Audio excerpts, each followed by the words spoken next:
tenemos algún vestido bonito. ¿Esos vestidos son costosos? Cuéntanos. Sí, claro, son costosas dependiendo, ¿no?, del bordado, pero sí son costosas.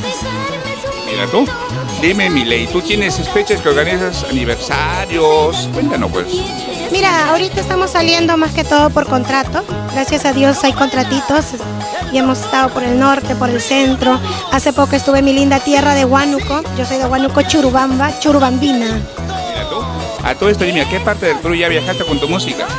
Bueno, hemos ido a muchos lugares, hemos ido a Huancayo, hemos ido a Cerro de Pasco, hemos ido al norte también, que es por allá por Chiclayo. Por el sur también hemos estado hace poco. Gracias a Dios por ahí siempre en los contratitos. Qué bueno. A ver, dime, Milei, ¿con qué artistas has cruzado escenarios? Mira, yo he cruzado escenario con, que es mi ídola, ¿no?,